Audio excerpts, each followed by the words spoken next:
Thank you, Mr. Chairman, and thank you for allowing me the opportunity to testify in front of your committee today.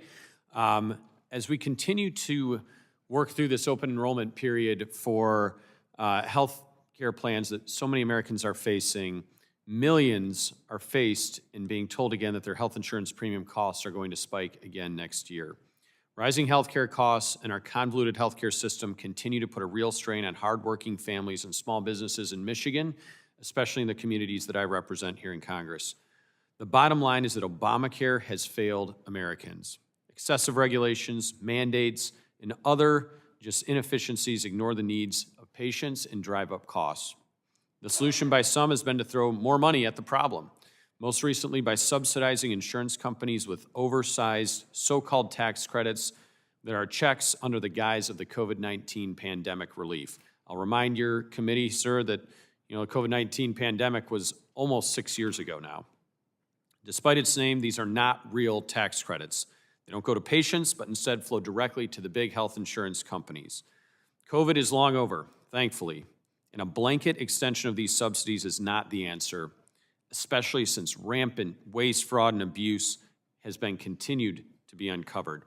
Right now, high-income households earning more than $500,000 a year are eligible to benefit from COVID-era tax subsidies going to insurance companies. And perhaps most troubling of all, the Government Accountability Office, our own internal auditing arm of the federal government, set up fake health insurance accounts to test fraud prevention in this program.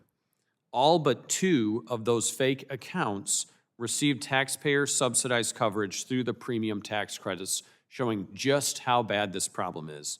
It explains how 12 million Obamacare enrollees have never filed a claim against their insurance plans just last year alone. This means 12 million health care plans were never used, yet the health insurance companies pocketed more than $35 billion in subsidies anyway, and those costs continue to rise. Premiums for Obamacare coverage have also risen by 75% just since 2020.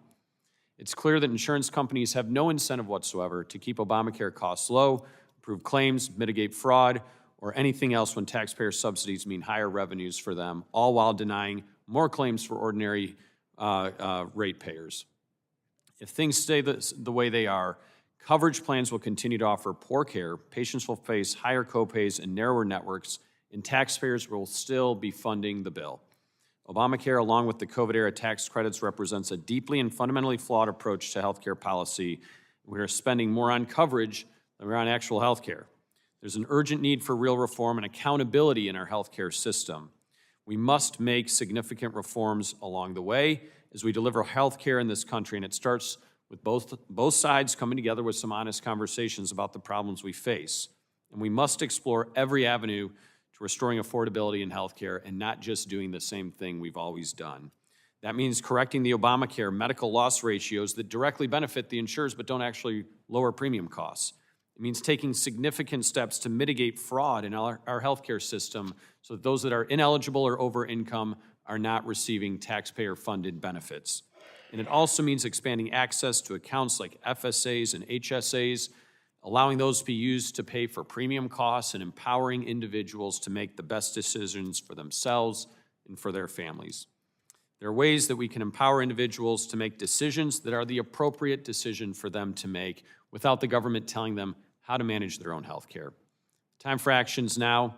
We can't afford to wait any longer. We can't perpetuate the status quo that is a broken system, and we can't continue down this unsustainable path. Thank you again, Mr. Chairman, and with that, I yield back.